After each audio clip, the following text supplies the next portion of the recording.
Well, this is our fifth talk on Heracles. It'll be tonight in two more probably. And most tonight is just going to be telling the stories, and some of them are extremely brief, so we won't go into them. And not too much commentary or too many things to say. We're going to try and cover five labors, beginning with the fourth. And the fourth labor was the capture of the Erymanthian boar, which is another one of those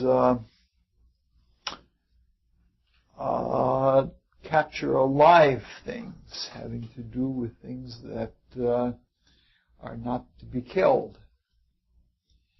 The Erymanthian boar was found on Mount Lemuria or something like that in Arcadia. And Arcadia always has a place in history. If you go back further into the Mideast, in the area of Persia, you have the Arcadians. We have the Arcadians in Newfoundland, and we have the Cajuns in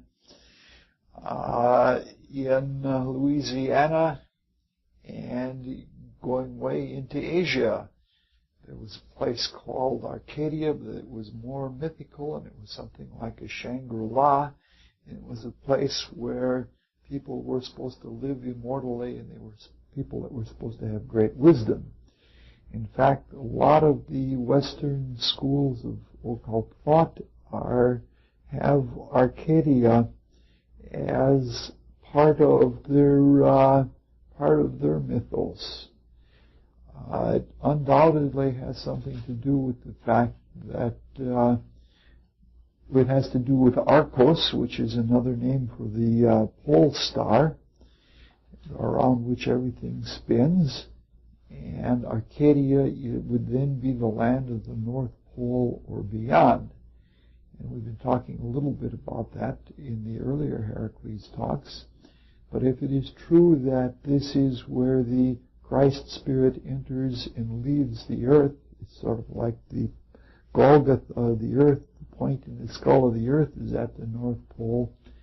And if the North Pole is very, very highly charged, with etheric energy, it probably has something to do with that kind of outlook. I don't know specifically how it works. They always talk about the Temple of Arcadia. You can look at lots of different paintings throughout history, both Steiner's Gratinium and the Healing Temple at Mount Ecclesia in California of the Rosicrucian Fellowship look like paintings that were made by French painters a couple hundred years ago, and have to do with the Arcadian ideal. But I don't know how that's all tied in here. In fact, that's not really even too much in the notes. The Erymanthian boar has its source in another myth. That is in the myth of Aphrodite and Adonis, or Venus and Adonis. Venus fell in love with this very, very pretty young man. I believe he was Cyprian, and maybe he was Akkadian, and Cyrenian maybe.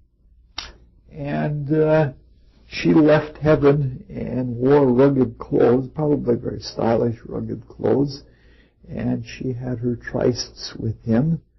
And one day, some chap came across her and saw her nude. And she was so outraged by that she turned him into this huge boar. This is not the Caledonian boar. This is the Erymanthian boar. There was another quest in ancient Greek mythology that had to do with the Caledonian boar, which a lot of heroes participated in. And but he was transformed into this huge, huge boar that was doing in a lot of people and wrecking crops and doing things like that. Those bad boars. But at any rate, one of the gods or goddesses was the patron of the young man that was turned into the boar, and the boar got revenge on Venus by goring Adonis to death. All kinds of things there. And this is the task that was set by Eurystheus before Heracles, that he should go and capture this boar and bring it to him alive. He keeps thinking that one of these times Heracles is going to fail and he's going to end up dead and he's going to have the inheritance of the whole kingdom and such like that. That's how weaklings always think. That's the way of the lower nature. But on the way, Heracles just can't stay out of doing good works, and he does in a cruel bandit along the way, and he passes through the area where the centaurs live. And he stays in a mountain cave with Pholus, who is one of the centaurs who entertains him. And cave people can't have fires too much in the cave, or it gets to be an awfully smoky place. So they usually have their fires out in front, and Pholus cooks meat for Heracles, but he eats his own raw. I think something like that has to do with the bestial desires, because a lot of the desire material is not driven out of the flesh by the cooking process. The cooking process transforms it both chemically and drives out the etheric stuff and the desire material that goes with it. This is not to say that animals are bad, but the life and occupation of the animals is almost completely survival. And so their desire bodies are filled with desires for food or desires for prey or desires for procreation, things like that. And one of the reasons why eating flesh food is not a very pleasant notion, because you're taking that stuff into you. The notion of the centaur being half horse and half human in a transitional state from bestiality to human would eat raw flesh. But at any rate, there are in his cave, there are these jars of wine, and he refuses to open them. And then Heracles comes on with this line. He said, well, 4 generations ago, Dionysus, when he was on his journeys around the world trying to convert people to the wine cult, put these jars of wine here for this very occasion. He recalls that to him because Heracles knows the mythical stories himself. It brings out a really interesting notion, and that is the notion of prophecy. You find that notion of prophecy much more in the Judaic tradition of religion and mythology. And in fact, their mythology is more historical. And they have this notion of prophecy, all the prophecies that point to the life of Jesus as evidence that Jesus was the one to be the Christos, are prophetic. Now, this brings out another side. The Greeks aren't too much into that. I think it was because of the disposition of the Hebrews that this was their way of doing things, because they were so scientific and so historical that they would record their understandings of the cosmos in a historical fashion, which makes them very literally believable. They seem very evidential and less like storytelling, but it almost it has the undesired effect of making people think that they're verbatim truth. The notion is, at any rate, of prophecy. I think the reason prophecy works, because not only are the myths, as we see them from the mysteries, the stories connect together all the principles that are in the spiritual worlds, but in the spiritual worlds is the cosmos itself. And the cosmos itself is made up of these various stories. The primordial atom, which is design of God's plan, the whole evolutionary structure, the way that the creation is worked out, is also itself told in stories.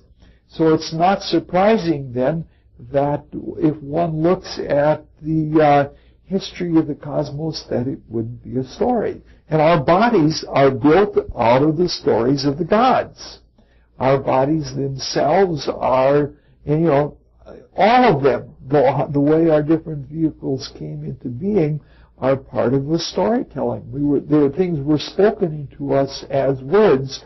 So it's not surprising then that Heracles, who represents the initiate, starts remembering these stories and starts remembering the significance of them and understands that they are totally part of us. We hear those ancient stories and we begin to discover things about ourselves. They don't have to be the very kinds of things that we're talking about in this class. If we just get the principle that in these stories is something that is in us, and that in the telling of these stories we find them in us, and that when we live out these myths in our own experience, we have a fulfilling of what we really are. But at any rate, Heracles recalls this to Pholus, and when you do that to your host is then obliged to serve you. So he starts cracking open these old wine jugs, which must be at least 80 years old. And when he does, it lets off a vapor, because that's the way alcohol works. Supposedly that wonder boy, what was his name? That one that was supposedly the one who was supposed to unite Europe before the common market.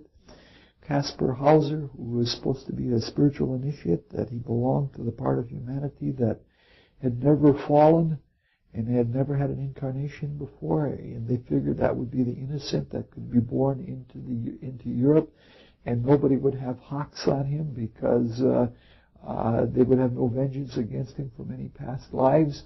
But it had the opposite effect, and everybody was against him, because people who are born under the myth of the innocent, which is like Jesus was born as a complete innocent, everybody is against him. Caspar Hauser was supposedly one of the last of the Napoleonic line, and they took him as an infant and they locked him in a cellar, and he didn't come out until he was 15 years old. He had eyes that were so sensitive he could see stars in the daytime, and he had a phenomenal memory. He had a memory like people had back in Lemuria before the fall, that they could remember whole dictionaries of words and things like that. Didn't have many ratiocinative powers, and especially as related to the senses. Oh, none of this is in the notes again, but I'm in that kind of a mood tonight. But he was so sensitive that if somebody had one glass of wine in the room, it affected his consciousness. And he couldn't stand it. He couldn't understand why anybody would want to do that to their consciousness, like drink wine. But at any rate, that's what happened to the centaurs, and they got enraged.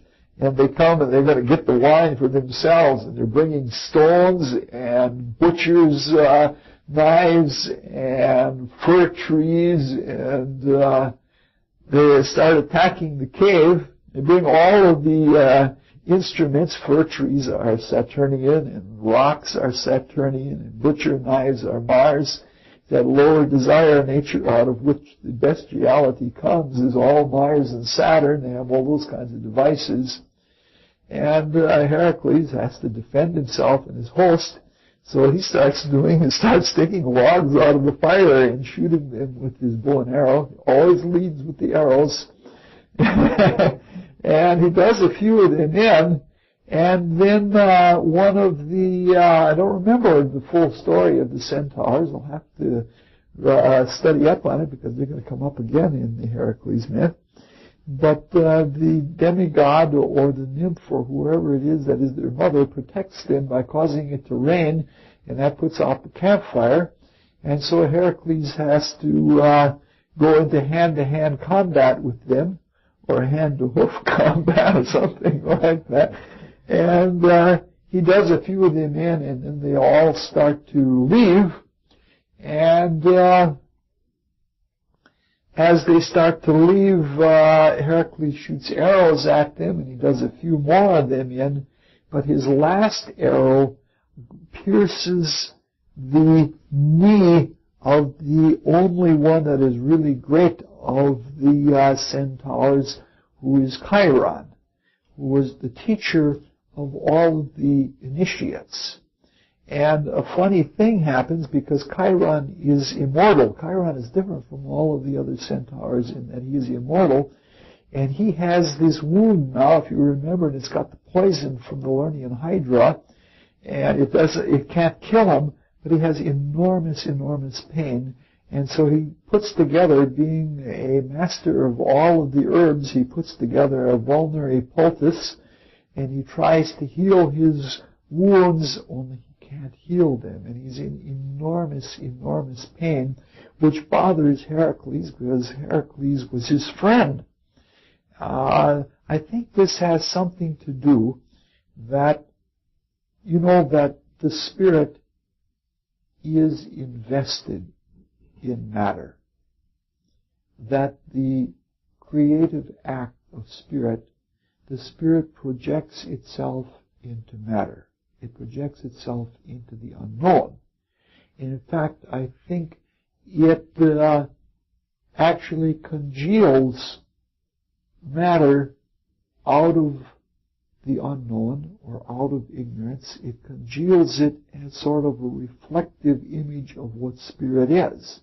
Even though it doesn't know what is in matter, and there's always something new wisdom, new potential that is in matter, and when it invests itself in matter, then within matter, that part of spirit that is within it is sort of like an instinctual wisdom.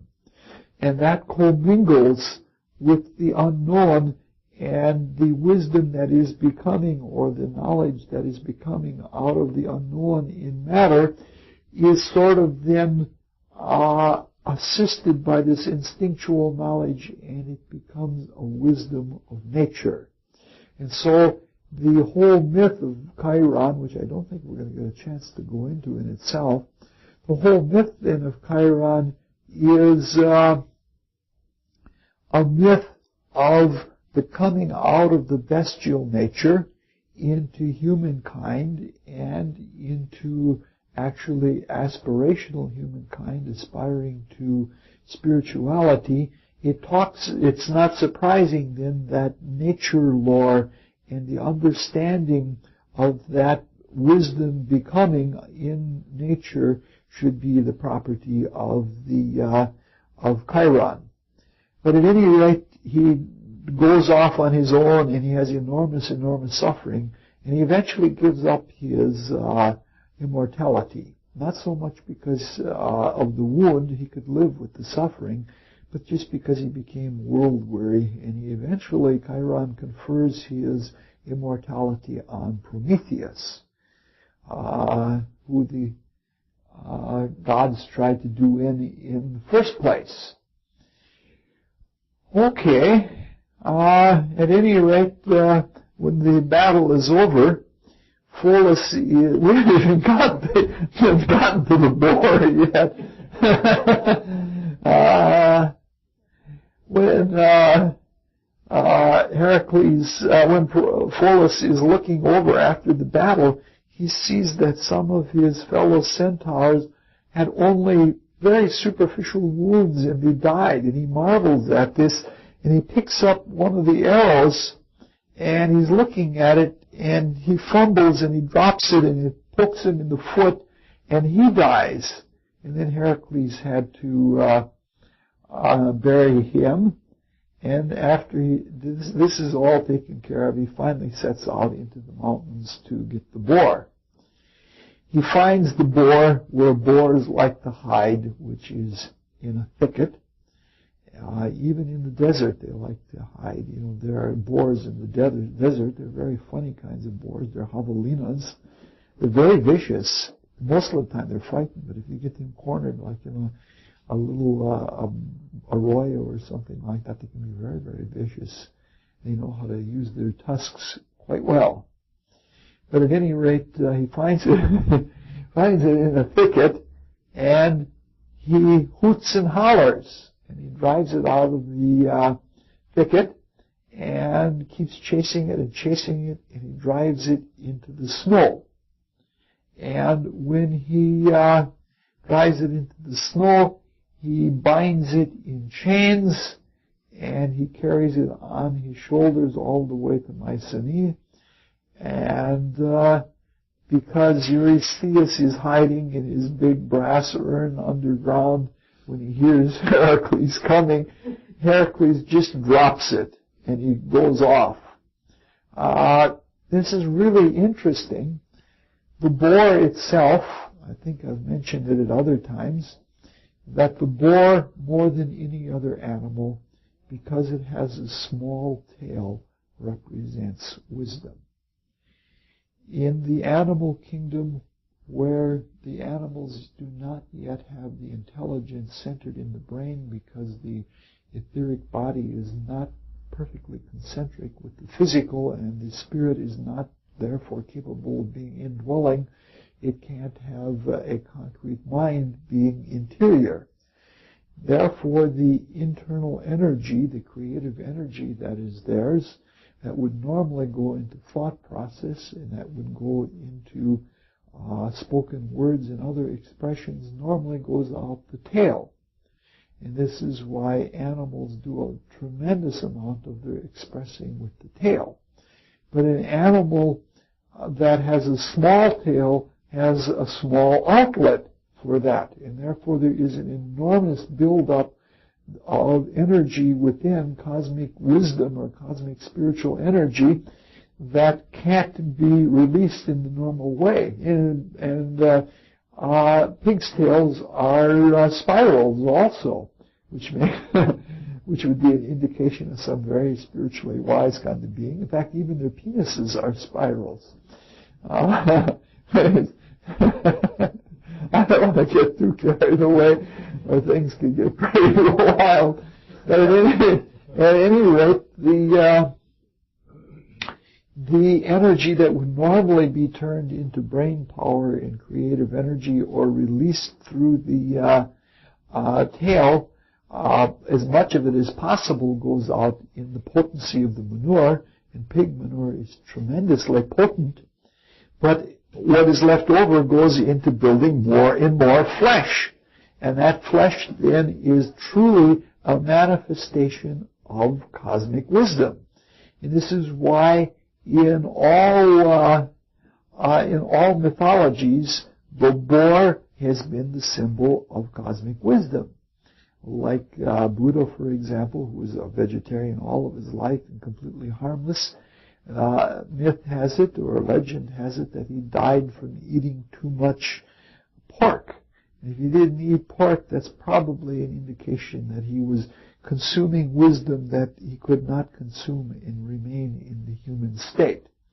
And then there is the Norse boar, that the heroes who fought every day were sat down to a table in which they ate boar's flesh, and as they carved the flesh off, there would be more that would be reproduced while right immediately while they were there. And this was roast boar, meaning that it was conditioned for human consumption. And that's truly the way the spiritual wisdom is.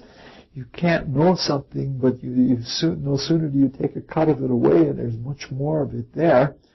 So this is a myth about capturing wisdom, but it also has to do with desire. Because if you look at this, the boar is chased into the snow. And snow is frozen water. And water itself has always been one of the symbols of desire. And this is some kind of process where the cosmic wisdom as manifest in the flesh or in nature. You see, this is the way we're going to see this again several times in the Heracles myths, that the attendant parts of the story have as much to do as the actual action itself. And the attendant part with the struggle with the centaurs having to do with wisdom embedded in nature is the same as the boar itself. And so the freezing of the emotions has something to do with the objectification of desire, so that one can capture the objects, because all of the animals, the world of the animals, like for example is called in Tibetan mythology, that's the name for the desire world, because that's where the animal group spirits are.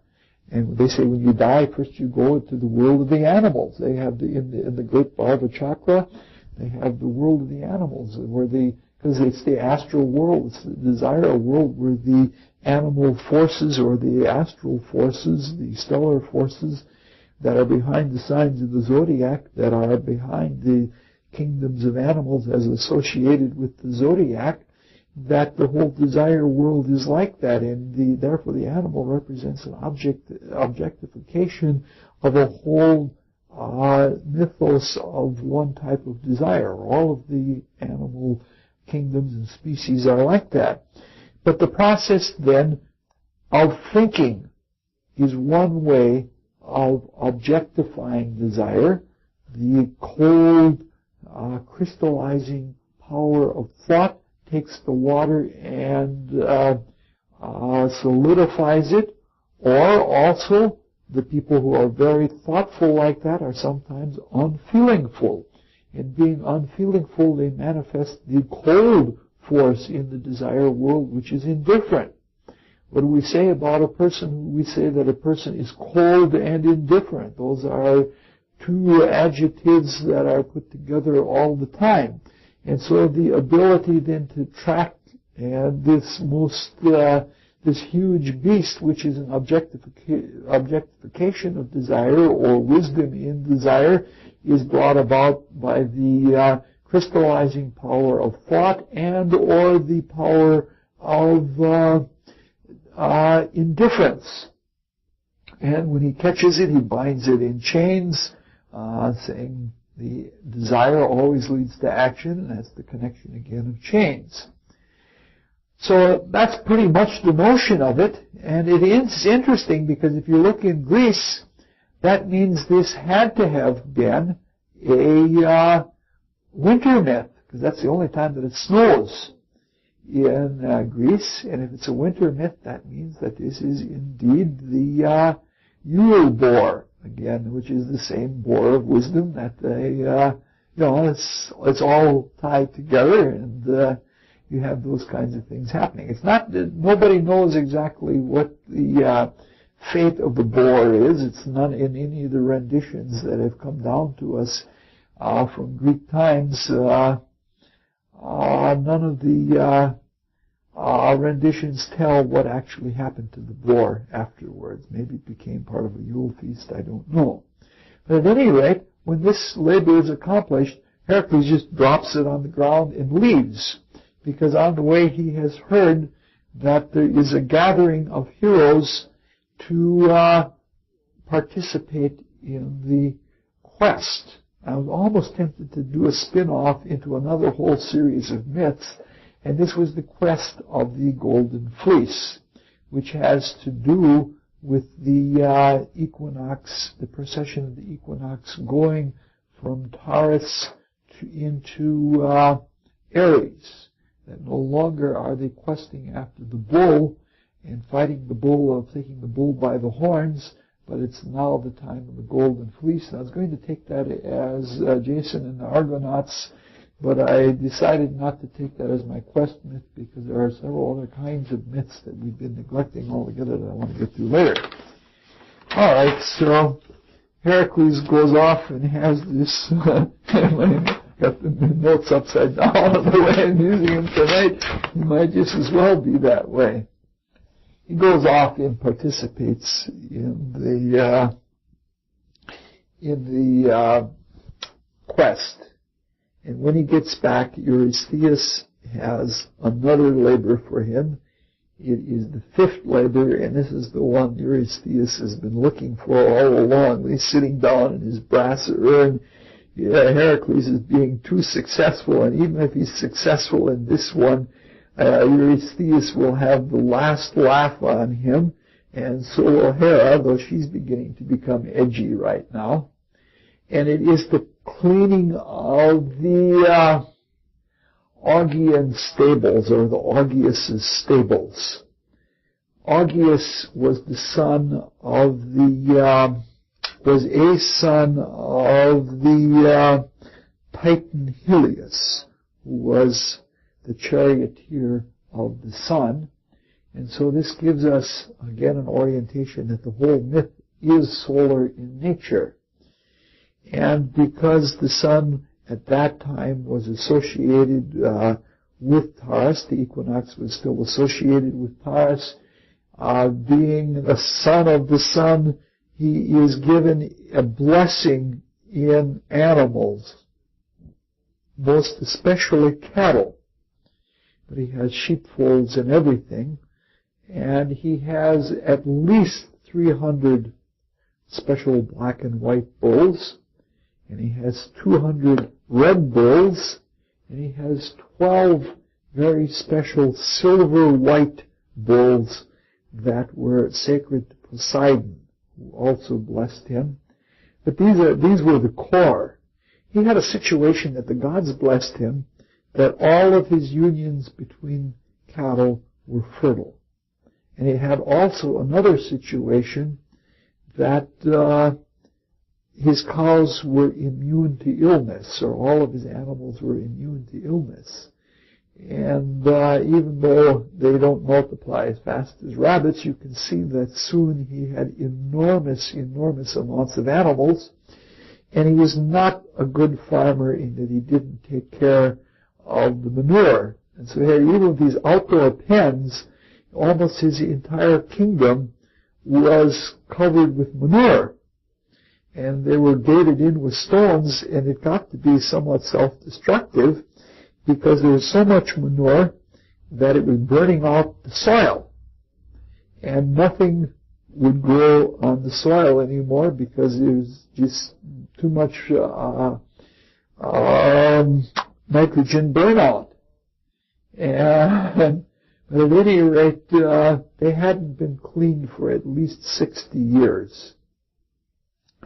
And so it has something to do with for 3 generations.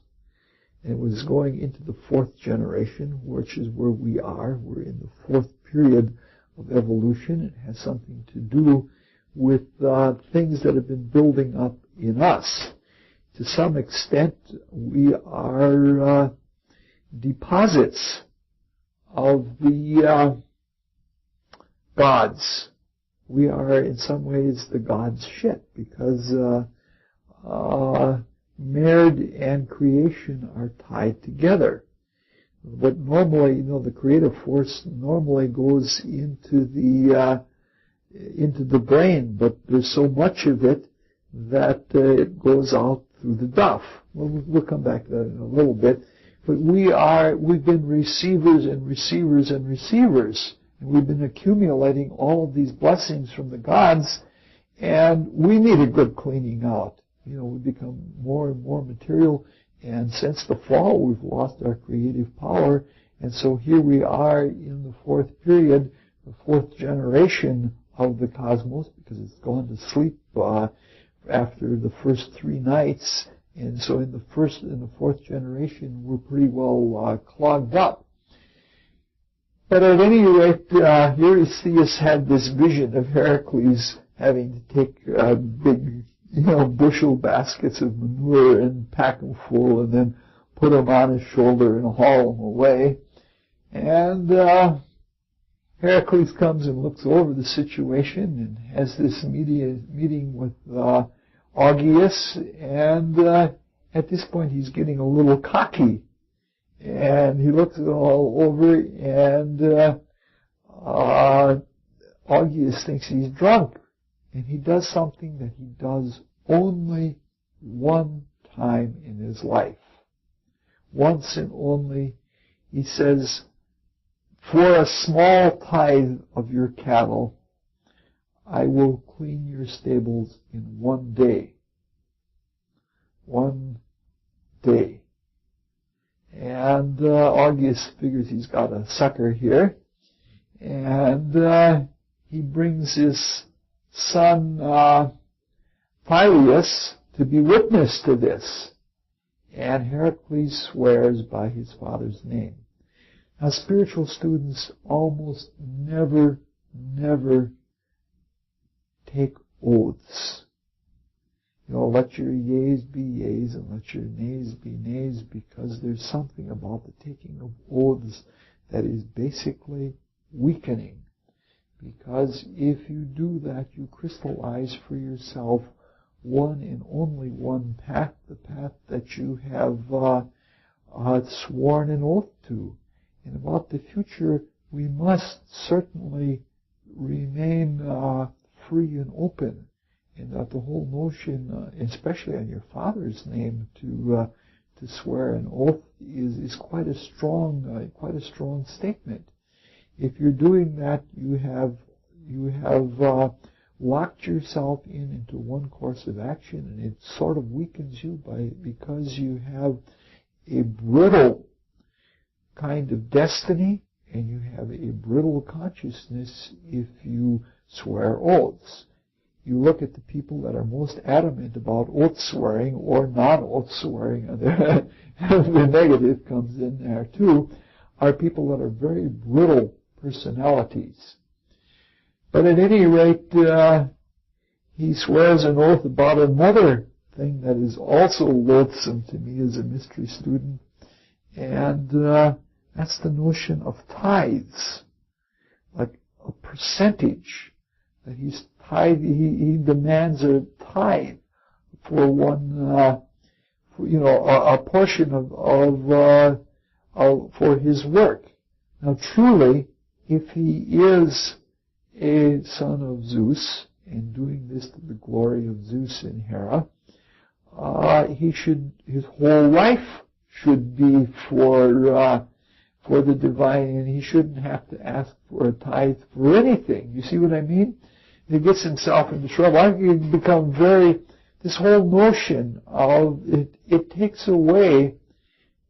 I understand that for some people, quotas to keep them in line, or quotas to get them to aspire to something, to use a practice like that to set a timetable or have a quota is sometimes a wise practice if you can keep constantly in mind that this is only a quota, it's only a tithe. That can be an all right thing. But to make it as your whole way of life is an error, it precludes using good judgment, because there are times when it is better judgment. It makes good sense, both in terms of your obligations to the world, to spend more on paying your bills and less on giving to the church. Whereas other times, there are times when any kind of charity, a church or other, needs some special behest, and you go overboard. You make a special case for that. And I think that the whole notion of tithing by a percentage is a stupid thing. But at least, that's what Heracles did. He cuts this deal, and he should have known right away, because the first thing that happens after he cuts the deal is one of the 12 guard bulls, Poseidon's guard bulls, sees the lion's pelt he's wearing and confuses it for a lion, and comes and attacks. And Heracles grabs it by one horn, and he bulldozes it and sticks it into the ground with its one horn. He pins it down. And I think this has something to say about the fact that we're going to see that coming out a little more. That this labor happened after the golden fleece. The quest of the golden fleece, and that means the pinning of the animal to the ground is showing that the way of the bull is past, and it's now the time of the golden fleece. This is sort of like the retrogression that took place after the escape from Egypt of the Hebrews. Moses went to get the new dispensation, which was the law, which is opposite Aries. And while he was gone, the people reverted back to the golden calf. They made the image of the golden calf, and they reverted back to the old ways.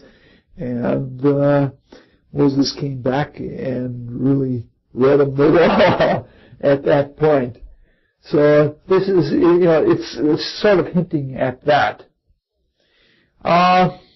So what he does is, after he's cut the deal and he's pinned the bull, what he does is he goes and looks. He's already cased the situation before he made his braggadocious statement or his vow, and he goes and he opens up the stone walls at one end of the pens, and then he opens up the stone walls at the other end of the pens, and then he redirects two rivers, the rivers Alpheus and Penthus, and he directs all of their water into the pens, and they flow through, and they take all of the merit and they wash it down to the sea, and the pens are cleansed in one day.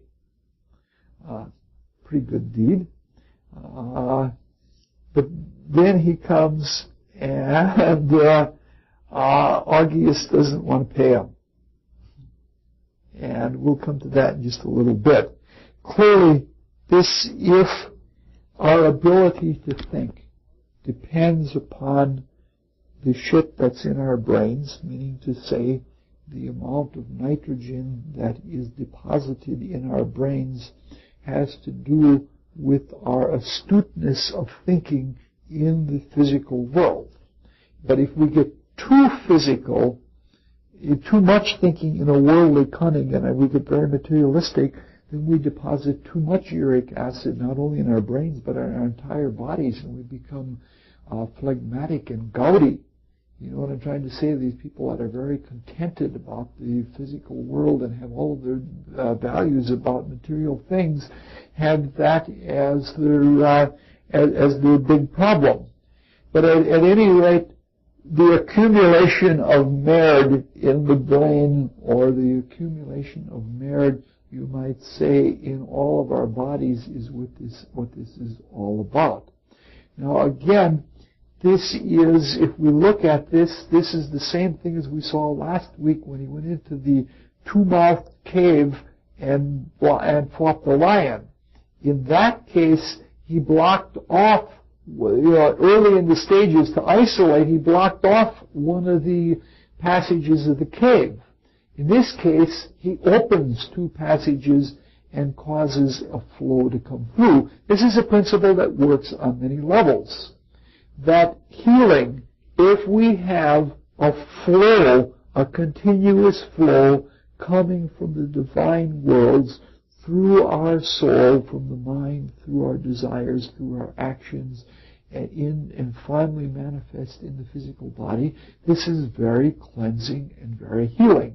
This is a good mystical experience, a direct flow of the divine into our character, cleans out an awful lot of merit so that you can change overnight a lot of your character.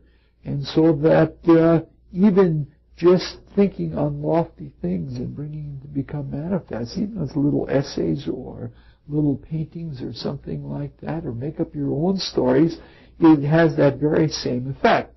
The same could be true of saying, if we don't use our senses enough, we can actually have the stream go the other direction. We can have it go from the world of the senses back into the realm of the gods, and it also has the cleansing effect and the sharpening effect on our senses. But I want to look at it more physiologically than that. That the stable of Augeas could be seen as the head, because that's where most of the uric acid is found, and that's what is associated with our extremely materialistic thought and consciousness.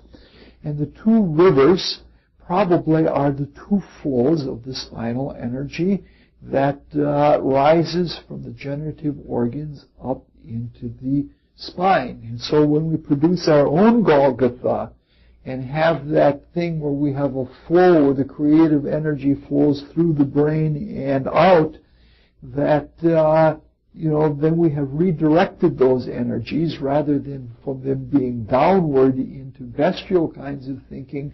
When we direct those energies through the two paths, first one, the mystical path, where it goes through the heart first, and then into the head, and the other where it goes straight up the spine and into the head and back by the route of the heart, that when both streams are poured into the head, there is this tremendous cleansing change of consciousness, and such a balanced individual is one that has the clear, open consciousness of the initiate. And I think something like that is what's involved in this labor. I can't say that we can take all the labors sequentially. What we're looking at tonight, rather than the last time we looked at them in terms of vehicles. We had a vehicular outlook about the labors of Heracles. Tonight we're just looking at techniques. And in this case we're talking about the redirection of spiritual spinal fire, or the redirection of the consciousness that is extroverted and introverted through the total constitution of our being. But at any rate, Augeas won't pay, and so what always happens is when you once start taking vows and swear by something, then you've made it legal, and then you're brittle, so Heracles then has to demand an arbitration. You're stuck in the law courts. Once you get away from the spontaneous spiritual life, that's it. But at any rate, he seeks an arbitration, and the first thing he does is he calls Phyleus as his witness. And I guess heredity in blood is stronger than law, so instead of saying, I object, what Augeas does is he banishes his own son from his kingdom for life, so he can't testify. So Heracles testifies in his own behalf that he had this deal with. So Heracles testifies in his own behalf that he had this deal, and therefore it should be honored, that this is the deal that we cut. However, Augeas, being a man of the world, he was much more clever than that. He said, Heracles didn't do the job. The river spirits did the job, and therefore I don't have to pay him. And in the arbitration, Heracles lost. In fact, he lost doubly. This always happens when you once, if you're leading the spiritual life, you live by the laws, you're a good citizen, but you live in accordance with the law. But you don't live by the law. You don't define yourself, because if you're living the spiritual life, you have to get beyond the law. You have to transcend to the creative source that is behind all of the law. And so he loses doubly, because Eurystheus, when he gets wind of this, says this doesn't count as one of the labors. And the reason it doesn't count as one of the labors is because you were under somebody else's hire. You cut this deal, and that means that invalidates this. And this is the second time now that this has happened to him. It's happened once before. The killing of the Lernaean Hydra was discounted because he had help from his shield bearer, from his porter and charioteer, and Eurystheus said, you got to do these alone. And so this one didn't count. And this has something to do, it's a very, very deep topic. I don't understand all of it. I could tell you the old story of how there used to be 10 signs to the zodiac. And at one time that what is now Virgo and Libra and Scorpio all used to be one area. It was caduceus of Mercury. It covered that whole area. The eagle was at the top of the caduceus of the Mercury with the wings, and the snakes and the staff were in the Virgo part.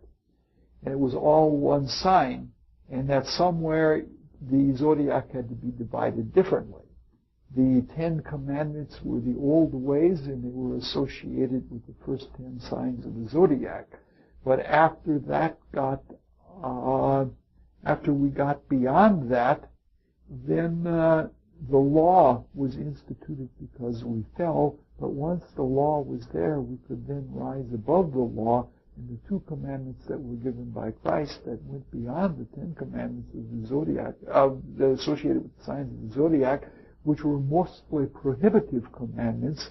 The commandments of Christ were positive commandments. They've become then associated with the last 2 signs of the zodiac that have to do with Aquarius, love thy neighbor as thyself, which is not the golden rule. It's much stronger than the golden rule. Because if you love your neighbor as yourself, then that love is transcendent to self. The golden rule is more like living in, playing karma. I'll do this unto my neighbor because I'd like to have them do it unto me. But if you love your neighbor as yourself, you're loving them in the way that God loves, which is, with the altruistic love of Aquarius. Whereas the second commandment of Christ, to love thy God with all thy heart and all thy mind and all thy soul, which is the character of Pisces, which is of that very devout nature.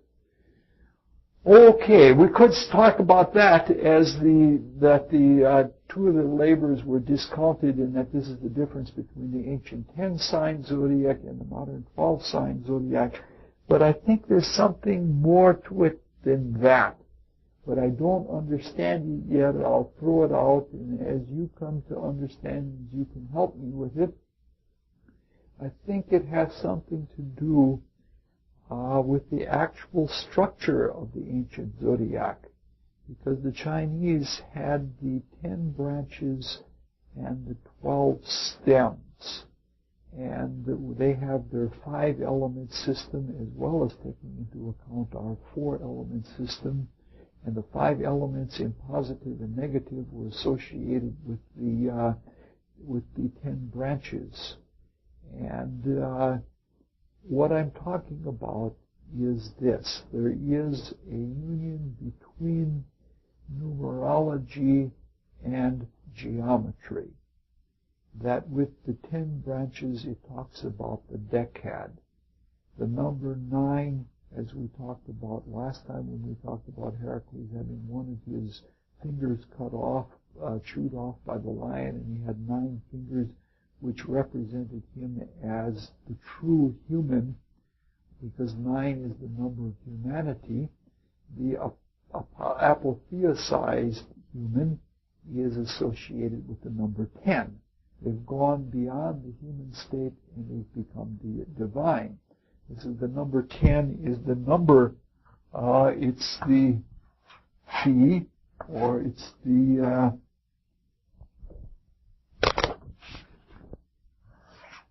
sigma, and in both cases it is the Io. Remember everything that came into existence from the union of Zeus and Io, when she took the form of a cow. This has nothing to do with the precession of the equinox. It has much more to do with the divine cow of creation, as it was in the Greek mythology. The number 10 is numerologically, as far as human intelligence is concerned, a threefold body, a threefold soul, and a threefold spirit is a total human. But when they all get united through the link of mind and we become divine beings, we then become a 10-part person, and we are then divine. And so in divinity, or the octave of humanity, is associated with the number 10 arithmetically. But if we have if we take the points in space and wrap them around each other in 3-dimensional consciousness, in the 3-dimensional world, the most you can get are 12 points around the 13th. And so that 1 is always surrounded by 12 in the contiguous points of space of cosmic root substance. So that what we have is that 12 represents the octave number for the cosmos. And somehow the relationship of 10 and 12 has something to do with the union of frequency in arithmetic, in counting from 1 to 10, which is what the Pythagoreans did all the time. And I find myself when I'm trying to keep myself, my consciousness busy, or when I am in neurotic behavior, I find myself doing Pythagorean dot triangles counting to 10, because I'm pretty certain I was associated with Pythagoreanism several lives ago.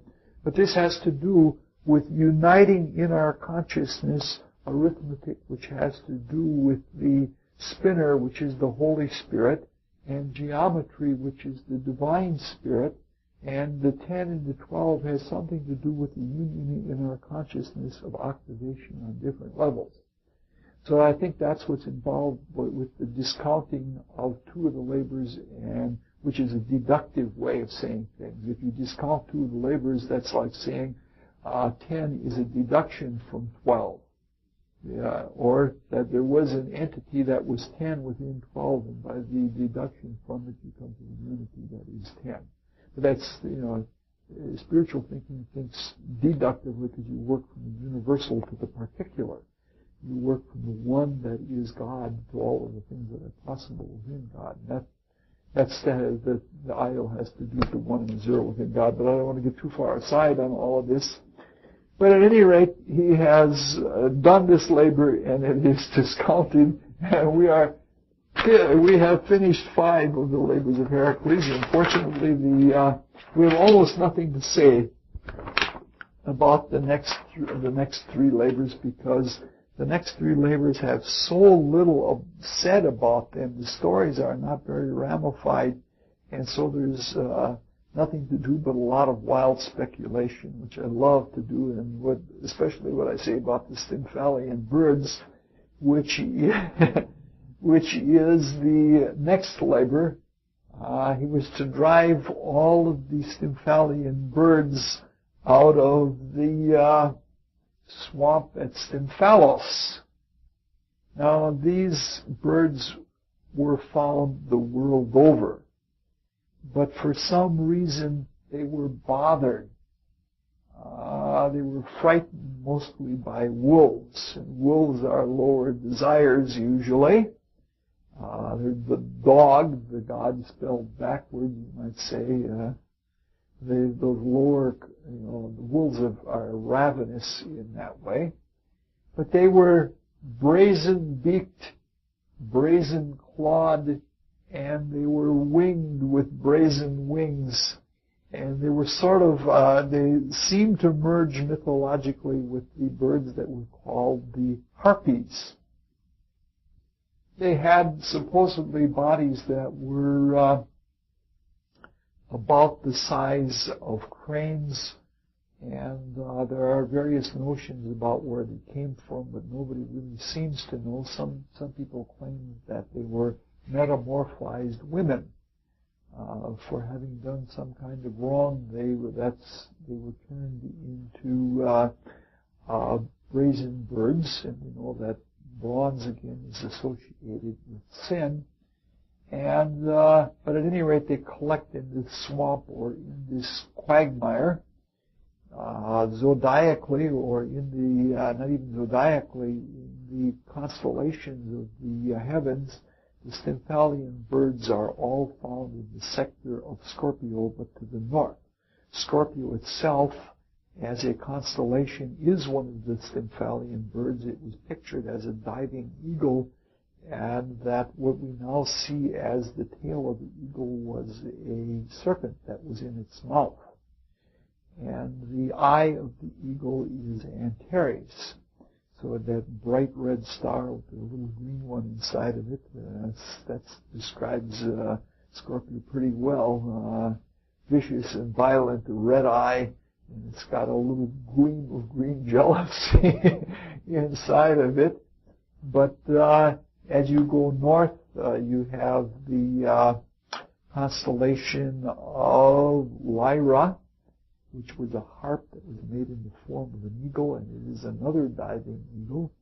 And then across the Milky Way from it, you have another eagle, Aquila. is there, and that was one of these Stymphalian birds. And flying right down the Milky Way is Cygnus, the better part of the body of which forms the Northern Cross. And Heracles is located right around there. Between the Stymphalian birds and Scorpio, Heracles is located with his club. And one of the arrows that he shot at the Stymphalian birds is located just south of the head of, just a little bit south of Fox and Goose, which is south of the head of the Cygnus the Swan, where we should be outside looking at this in the stars on a dark night. And one of the arrows is there, Sagitta, and that's when I was first began studying star lore and looking at the constellations and gazing. One of the first times I got out in the country where my parents were living, and I looked out there and I looked up in the sky and I saw the arrow. And I had never read a book about it or anything like that. And I said, I know there is a constellation called Sagitta, and that must be it. And I looked, and then I got home and I ran for astronomy books, and there it was. But at any rate, they're supposedly associated with Scorpio, and Scorpio is sort of the stagnant water swamps of the zodiac. In some regard, you could say again that the swamps represent the stagnant area of the sexual organs, or again, they represent the brain, where the scorpionic nitrogenous manure is found at the other end. But at any rate, they gathered around the quagmire, and it was another one of those quagmires that you couldn't walk on, and it was too thin to walk on and too thick to ride a boat through. It seems like a lot of marshes or quagmires are like that.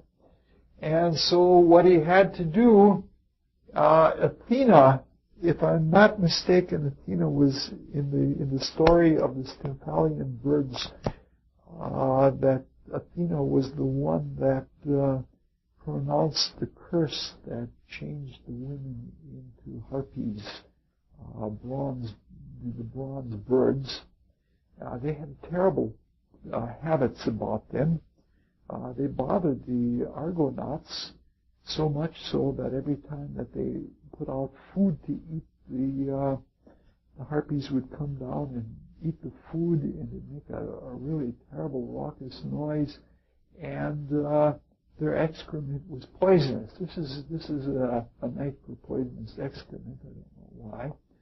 And clearly, what these represent are bad thoughts. Nobody knows where bad thoughts come from, but they prey on you and they seem to coalesce together. And when they coalesce together, they produce entities, whether you want to call them constellations, as Jung did, or whether you want to call them complexes, as Freud did, that they produce very nasty little knots of thinking that any time that you get anywhere near to thinking that way, you're carried away in a storm of bad thoughts that you can't do anything about. Now, Athena is helpful to Heracles in this case, in that she gives him brazen castanets. They're bronze too. And so what he does is he goes with the castanets, and he gets to the swamp, and he shakes them so loudly that they're terrified, and they go off in all directions. And when they're once separated, he can deal with them, and he then downs quite a few of them with his arrows. A number of them get away. One never catches all of one's thoughts unless you can be completely transcendent about it. And many of them fly away to the Isle of Ares, because Ares, A-R-E-S, who is the Grecian Mars, he was their patron, and they fly away there where they have protection. Now, this is a really interesting concept. Most of what I have to say is speculative because I don't have an answer to this. But loud sound. Sound is a most peculiar entity, loud sounds break neurotic patterns.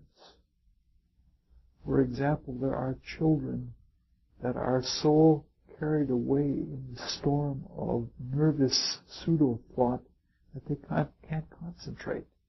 They can't concentrate and read.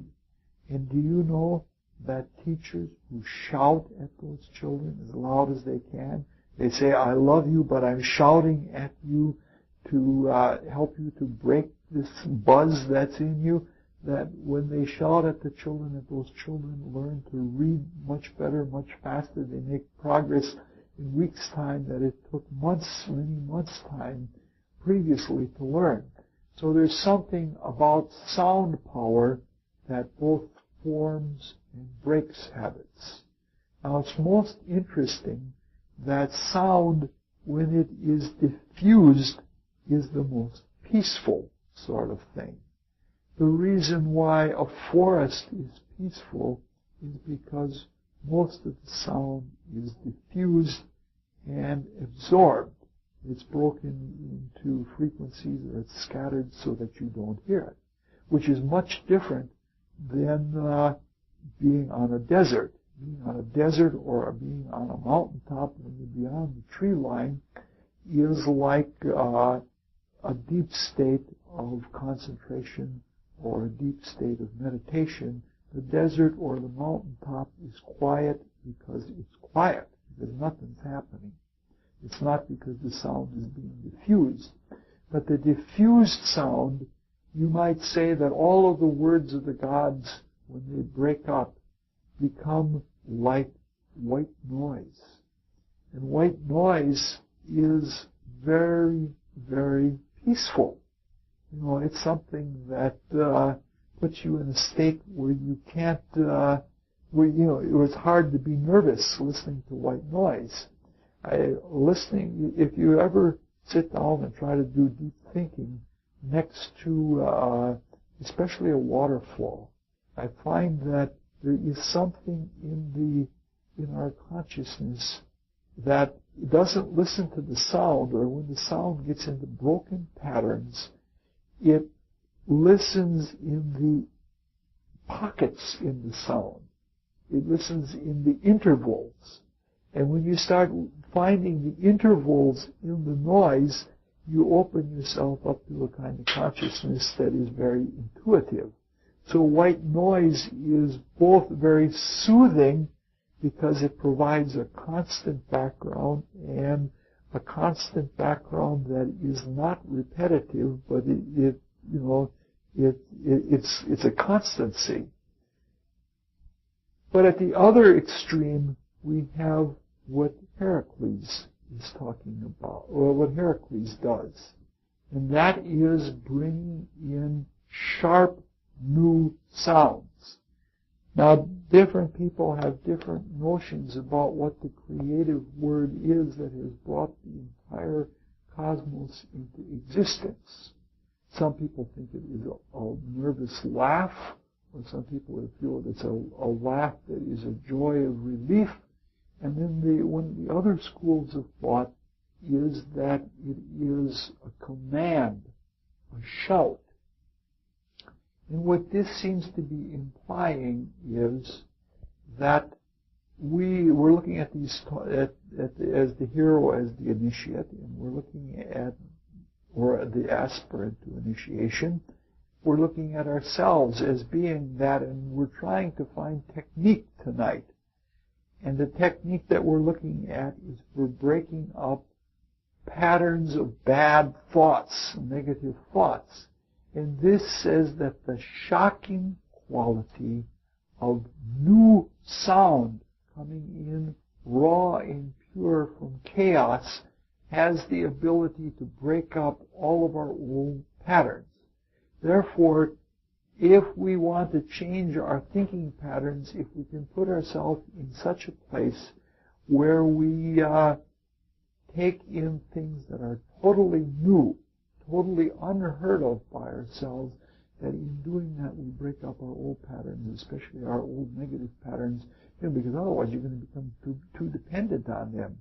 we become, you get to thinking a certain way so long, and you feel at home with it, and you feel secure when you're in that way of thinking. And I think this is all speculative, but I'm trying to understand it as, like the first time a person has vision or the perception of the world of thought itself. At first it seems silent, and then the music of the spheres comes booming in.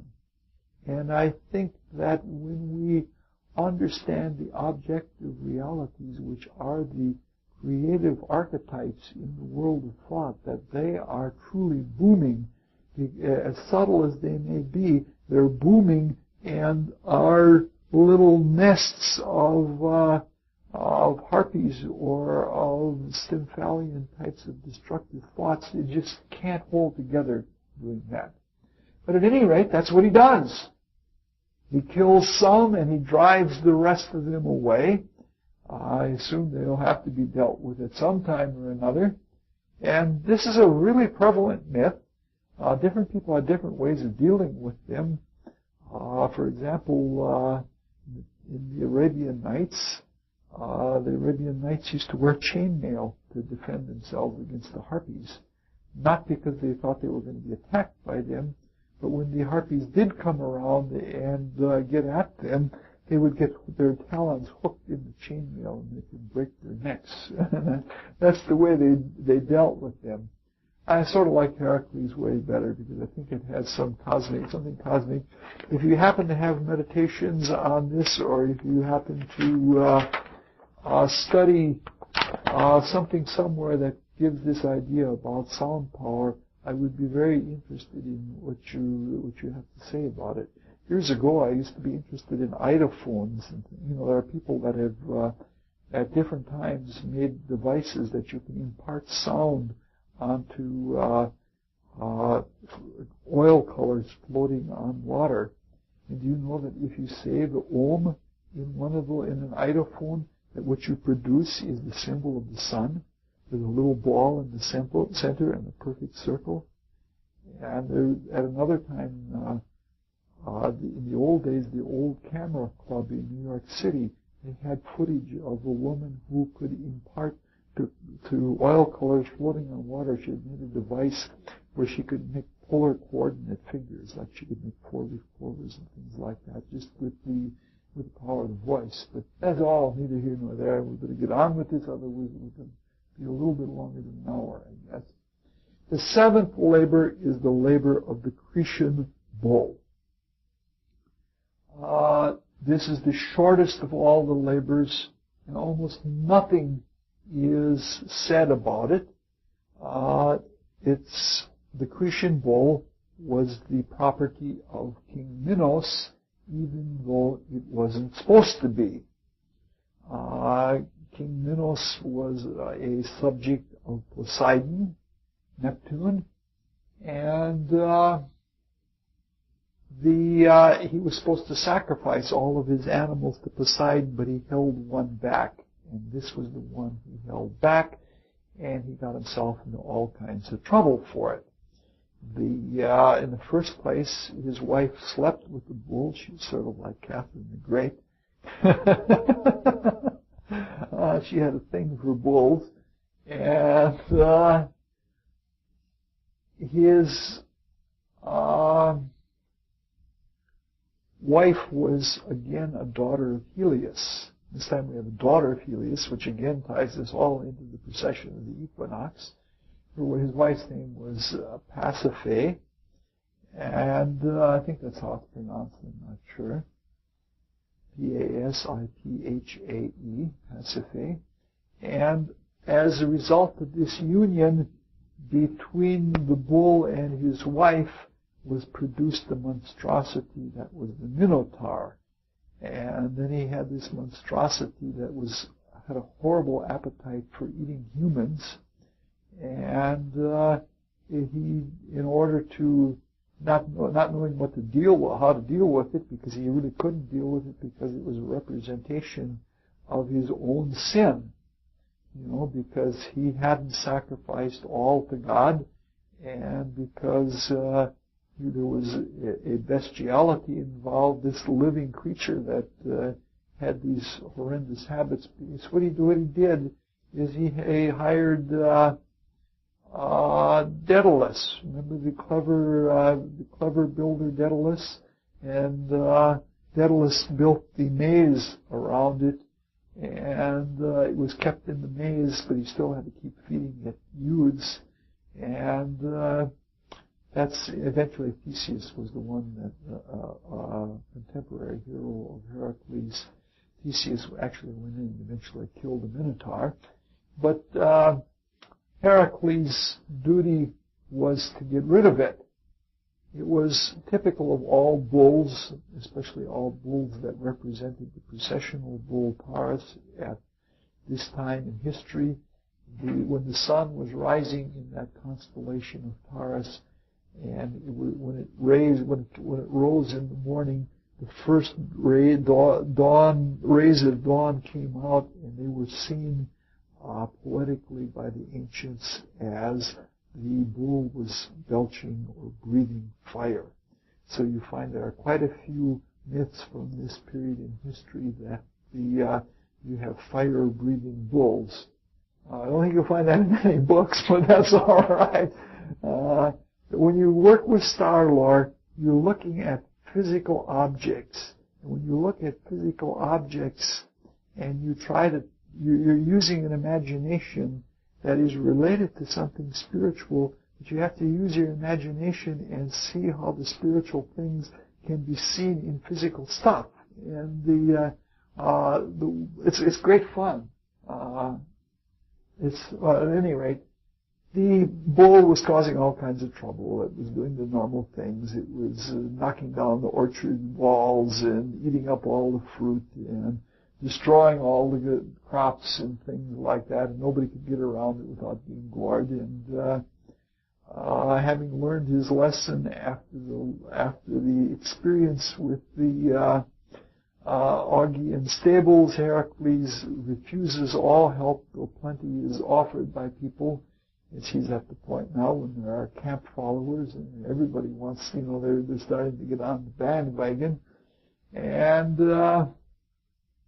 he just goes and single-handedly wrestles with it and more or less tames it and puts it on a boat and takes it back to Greece, and he gives it to Eurystheus, who doesn't know what to do with it, so he just lets it loose. And when it's let loose, it goes from city to city in Greece, and it causes all kinds of trouble. This is another instance again that this is after the quest of the golden fleece, and to have anything to do with the sacred bull is going to cause you all kinds of trouble. You're practicing an ancient religion, false doctrine, as Linus said when he, remember, Linus and Charlie Brown, he goes out looking for the great pumpkin every year, and he's going to rise out of the most sincere pumpkin patch, and he's going to bring goodies to all the kids, and Charlie Brown tells him, no, that's Christmas, but he gets hooked into going for the great pumpkin anyway, and the great pumpkin doesn't appear, and he talks to Linus about it later, and he says, Linus says, I was the victim of false doctrine. And this is what happens when the equinox precesses from Taurus to Aries. But at any rate, Hera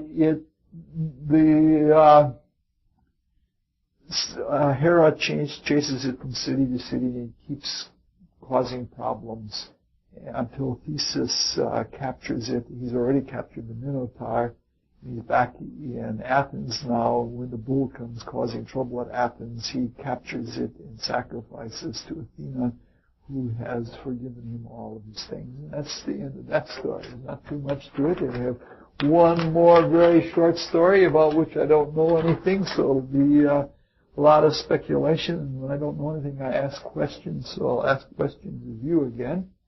The eighth labor is the mare of Diomedes, and there's often a lot of confusion about Diomedes. This is King Diomedes of Thrace, the city of Bristol.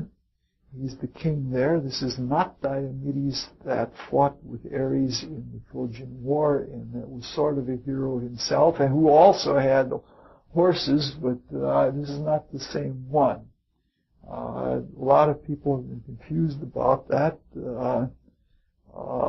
including somebody who wrote a book on the 12 labors of Heracles associated with the 12 signs of the zodiac, and as far as I'm concerned, knew nothing about either. But I won't drop any names on that because I don't want to take cheap shots. Well, I take semi-cheap shots.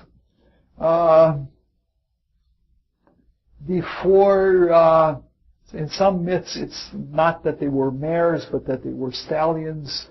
And they're all given different names. One is called Podargus, which means bright feet. One is called Lampon, which means beaming.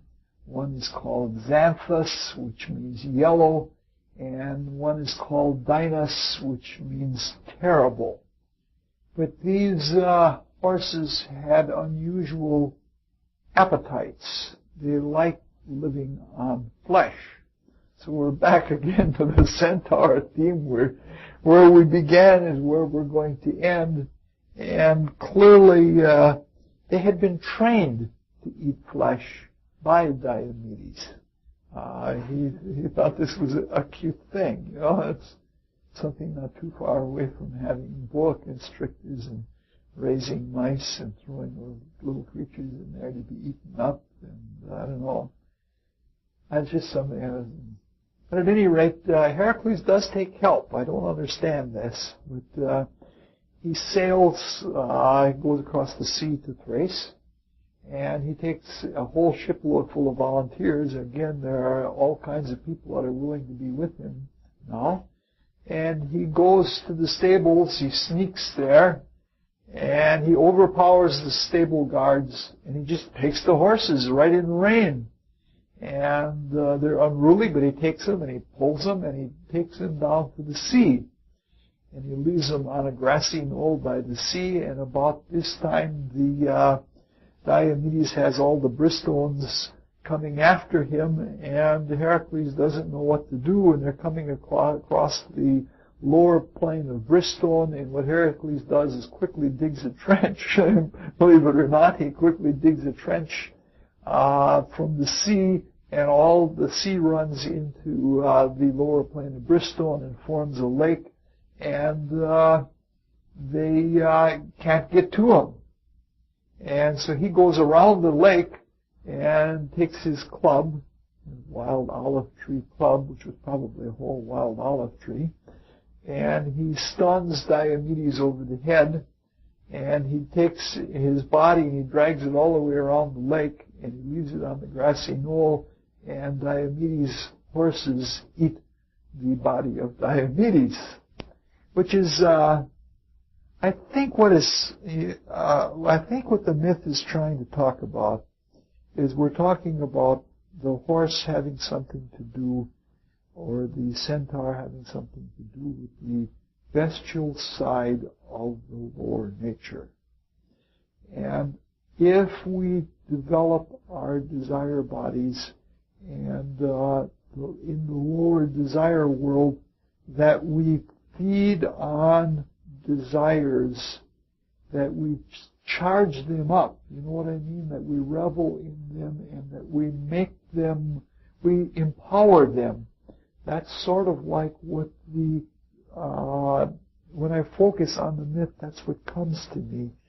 Is that we feed these ravenous desires, and it's possible in what is called eternal damnation in Christian mysticism. That is when the individuality produces a personality wherein the ego gets so strong that the ego, the lower ego, takes and pulls the vehicles, the mind, the desire nature, the etheric vital body, and the physical. It hardens them so much that it pulls them away from the spirit, and the spirit has not the wherewithal to continue on in evolution. And that's creating the whole lower nature as an entity that is the most terrible bestial entity of all. And the thing of it is that entity appears to be very suave and cultural and very intelligent and very cunning at the same time. I would recommend reading the book A Strange Story by Edward Bulwer-Lytton. And in that novel, the description of the eternal damnation when the spirit pulls away from the body and this very intelligent, smooth, sophisticated entity is left behind. That is actually, the actual pulling away is described in the course of that novel. It's most astounding that somebody could put something like that into words. But so Bulwer-Lytton did write something other than it was a dark and stormy night. He was actually the person who wrote that. Zanoni is supreme, but A Strange Story has a lot more intellectual, spiritual philosophy about it. But at any rate, if we create something in our desire nature, if we create entities in our desire nature by feeding them certain kinds of indulgence, where we go into this desire and make it bigger and bigger and bigger, that makes that desire, when it is empowered that much that the spirit can't control it, that is what happens with addictions. And eventually your addictions come and eat everything that's healthy about you. You see what I'm trying to say? And that the mares of Diomede, or the stallions of Diomede, represents that kind of a state where you have produced something in your bestial consciousness thinking, isn't that cute? Or isn't this a great joy? That is going to turn and rend you. But at any rate, once they've eaten his body up, they have to try to digest and assimilate it, and they can't do that, and all of their energy is on the process, and they become very tame and docile. And he loads them onto the ship and takes them back to Greece, where they are let loose on Mount Olympus, again sacred to Hera. Eurystheus lets them loose on Mount Olympus, and they stay there until the wild animals eat them, which is consistent with the thesis that I'm putting forth for interpretation, because the wild animals represent the desire of the macrocosmic manifestations of the macrocosmic desire world. Each animal represents the embodiment of one species of desire, whereas tame animals represent desires that are of human character, because we have tamed them. You know, like in your dreams, if you have wild animals in them, I would say there are 4 categories of animals that you can have in your dreams that represent different kinds of desires. The desires that are most personalized are not only tamed, but they're pets, they're intimates. They represent they represent desires that are in the highest state of transformation. Whereas domesticated animals represent desires that have been tamed and that are where you're becoming humane or humanized. Then among the wild animals, which represent the bestial desires and things that are associated with the unruly parts of nature, where the unconscious is there are 2 types of wild animals. There are prey and, of course, the most wild of all, predators. And this is like saying that the nature takes care of its own. Supposedly that what happens, this goes back to the tone story again. None of this is in the notes again. This goes back to the tones, that when the spirit is removed from the body because it can no longer control it, the spiritual vehicles are broken up by tone power. And eventually that's the way the lower nature is broken up too. But I can live for tens of thousands of years as the most malignant kind of being. But at any rate, there's another version of this story that has when the mares have eaten Diomedes himself and they're sort of, how would you say it, asleep in the process of digestion or bogged down in the process of digestion, he dares to harness them, and as they come back to life again, he races the ship back, going all the way around, and he beats the ship back to Greece, and then the horses are given to Eurystheus, who dedicates them to Hera, and they are then left loose on the mountain. This brings out another side of it, because the taming of a horse by the hero in the initiate always has to do with the taming of the astral vehicle, which is both etheric and desire body, and it has to deal with, we know that horses in the astrological sense are associated with Sagittarius and long trips, and that the taming of the horse has to do with the labor of learning how to take soul flights, because, one thought and you're off and away, and that's one of the great problems because it's so easy to get spaced out in your thought when you're not anchored by your physical body, and wherever your thought goes is where your soul body goes when you're having your astral flights. And the taming of a horse has to do with getting control of your body when it's most likely to be rebellious and to point it where you want it to go. Again, that's it. Next time we'll try to talk about the last four labors, and I want to bring out, it'll be something like tonight, but I want to bring out a few different things, and I want to talk about sequence again, but I want to talk about sequence not in a vehicular sense, but in the sense of logic, why this follows this, follows this, follows this. And sort of a initiologic or a cosmologic as it's found in the process of initiation. I'm sorry it took so long. I wanted to be done in an hour, but